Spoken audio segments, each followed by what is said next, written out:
GNM का admission सरकारी college में कैसे होगा, इसका प्रोसेस क्या है, फॉर्म कब आएगा, कैसे अप्लाई करेंगे, मैं आपको बताऊंगा सारा डिटेल्स इस वीडियो में। मैं ऑलरेडी एक वीडियो बना चुका हूं, जीएनएम के डॉक्यूमेंट्स क्या क्या नीड होता है। डॉक्यूमेंट्स अगर नहीं है तो भाई साहब एडमिशन मिलने के बावजूद आपका एडमिशन कैंसिल हो सकता है, तो डॉक्यूमेंट्स पहले से अरेंज कर लेना। लेकिन आज का हमारा टॉपिक है एडमिशन का प्रोसेस। देखिए, इंडिया में सेंट्रली जीएनएम का कोर्सेज है नहीं, मतलब कोई सेंट्रल इंस्टीट्यूट है नहीं, इतना मैंने देखा। स्टेट गवर्नमेंट कॉलेजेस क्या करते हैं या private colleges, private universities offer करते हैं। तो अगर आपको सरकारी कॉलेज में एडमिशन लेना है तो इसमें एक ही तरीका है, काउंसलिंग के ज़रिए एडमिशन लेना। तो स्टेट वाइज काउंसलिंग होता है और स्टेट में काउंसलिंग रन करने के लिए फॉर्म भरना पड़ता है। कुछ स्टेट्स में 10th प्लस 2 के मार्क्स पर एडमिशन मिलता है, प्रूफ दूंगा आपको। कुछ स्टेट्स में +2 के बेस पर एडमिशन मिलता है और कुछ स्टेट्स में क्या होता है, एंट्रेंस एग्ज़ाम होता है। तो सबसे पहले हम बात करते हैं एंट्रेंस एग्ज़ाम की। तो यूपी का एंट्रेंस एग्ज़ाम होता है आपका और इसका फॉर्म निकलता है आपका आमतौर पर अप्रैल को, ये लास्ट ईयर का है, अप्रैल 1st वीक को निकल जाएगा फॉर्म। फिर आपके पास लगभग 1.5 महीने के आसपास रहता है, फिर आपका एडमिट कार्ड आता है, फिर पेपर होता है आपका जून में, फिर आपका काउंसलिंग स्टार्ट होता है। काउंसलिंग रन करना पड़ता है ऑनलाइन, फॉर्म आपको कॉलेज सेलेक्ट करना पड़ता है, उसके बेस पर एडमिशन होता है। तो यूपी में कॉलेजेस देखेंगे आप, बहुत सारे कॉलेजेस यूपी में हैं, मैंने देखा था लिस्ट पूरा। ये सारे गवर्नमेंट कॉलेजेस हैं बेसिकली जो जीएनएम के कोर्सेज करवाते हैं। आपका 9 कॉलेजेस हैं जो जीएनएम के कोर्सेज करवाते हैं। तो यहाँ पर एक टिप ले लो, कॉलेज आप वही चूज़ करें जो हॉस्पिटल है, उसको प्रेफरेंस दें। हॉस्पिटल्स प्लस कॉलेज प्रेफरेंस उसको दीजिए। उससे क्या होगा, आपका जो इंटर्नशिप है उसी जगह पर लगेगा और आपका जो एक्सपीरियंस होता है काफ़ी बेहतर होता है जो जिस कॉलेज के साथ हॉस्पिटल होता है। ठीक है जी।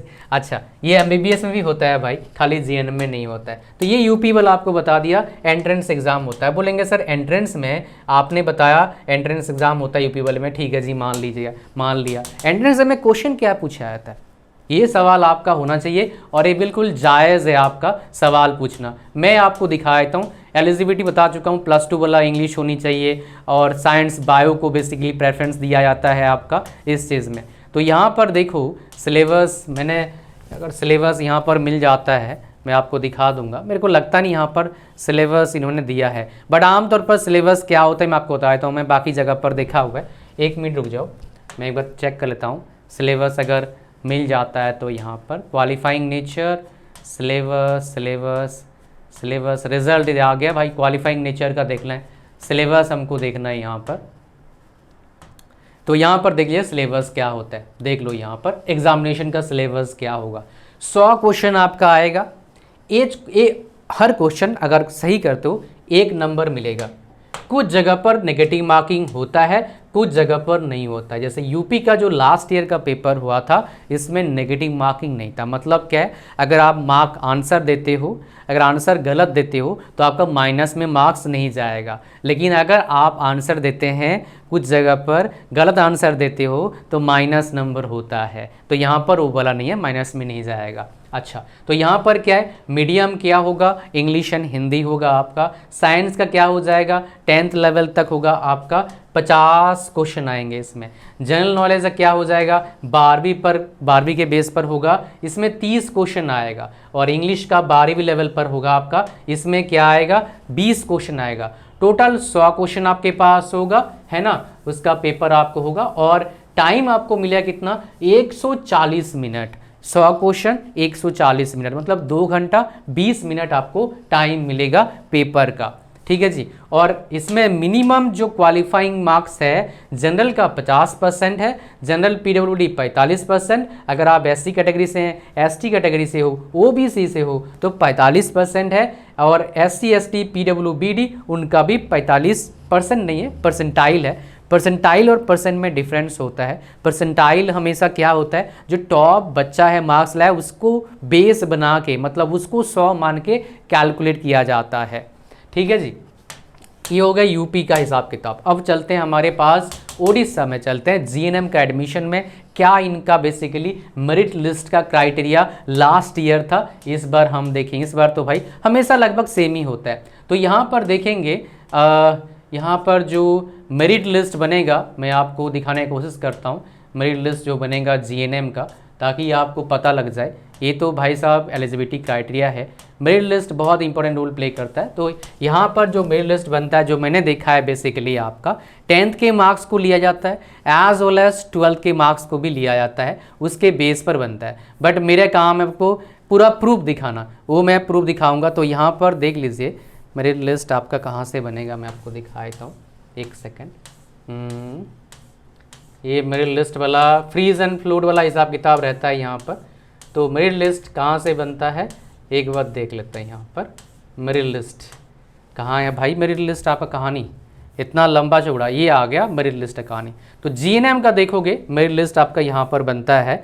तो देखो सबसे पहले प्रेफरेंस दिया जाएगा +2 बायो वाले बच्चों को, फिर +2 साइंस विदाउट बायो को, फिर बाकी उसके बाद दिया जाएगा। और यहाँ पर क्या करा जाएगा, मेरिट लिस्ट कैसे कैलकुलेट होता है देखिए। यहाँ पर मेरिट लिस्ट कैसे बनेगा, जीएनएम कोर्स के लिए उड़ीसा स्टेट में 50% क्या होता है आपका 10th के बेस पर मार्क्स दिया जाएगा, और 50% क्या जाएगा 12वीं के बेस पर दिया जाएगा प्रेफरेंस। फिर दोनों कंबाइन करके आपका मेरिट लिस्ट बनाया जाएगा जीएनएम कोर्स के लिए। ये बेसिकली उड़ीसा का हिसाब किताब है। अब चलते हैं हरियाणा में। तो यहाँ पर क्या है, कोई 12वीं का हिसाब किताब यहाँ पर, मतलब कोई 10th का हिसाब किताब यहाँ पर नहीं है।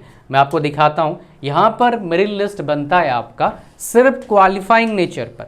क्वालिफाइंग नेचर मतलब क्या हो गया, मतलब जो लेटेस्ट क्वालिफाइंग, आप नेचर नहीं बोलूँगा, जो लेटेस्ट आपका क्वालिफाइंग है उसके बेस पर होगा। बोलो कहाँ लिखा है जी, मेरा डेटा, मेरा बात है, मतलब मेरा काम है आपको डेटा बताना भी और कहाँ पर है दिखाना भी विद प्रूफ। तो यहाँ पर देखेंगे आप Haryana nurses and nursing midwives council Panchkula में चंडीगढ़ के पास है।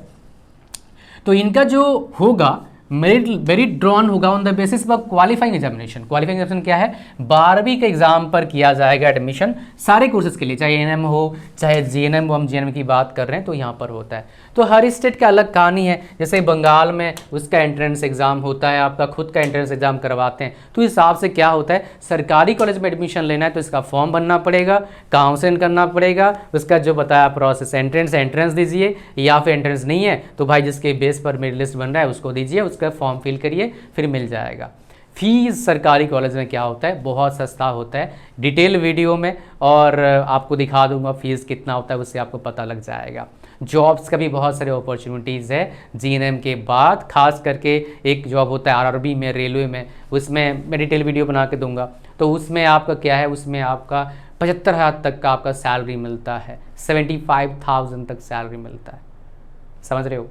स्टार्टिंग सैलरी है भाई, ये 7th पे कमीशन, 8th पे कमीशन तो ज़्यादा बढ़ जाएगा, 90,000 तक सैलरी बनेगा स्टार्टिंग सैलरी। प्लस रेलवे के क्वार्टर मिलते हैं, बच्चों के लिए खेल कूद का हिसाब किताब बढ़िया रहता है, रेलवे खुद का टीम रहते हैं, एज वेल एज जाने आना फ्री रहता है आपका। बहुत सारे और भी अलाउंसेस मिलते हैं, पढ़ाई के अलाउंसेस बच्चों का मिल जाता है, मेडिकल अलाउंसेस मिल जाते हैं, है ना। तो बहुत अच्छा है बेसिकली, ठीक है। ये था पूरा कहानी। Thank you very much. कोई अगर चाहते हैं वीडियो टॉपिक पर, जीएनएम पर कोई और टॉपिक पर वीडियो ना, नीचे कमेंट करिए।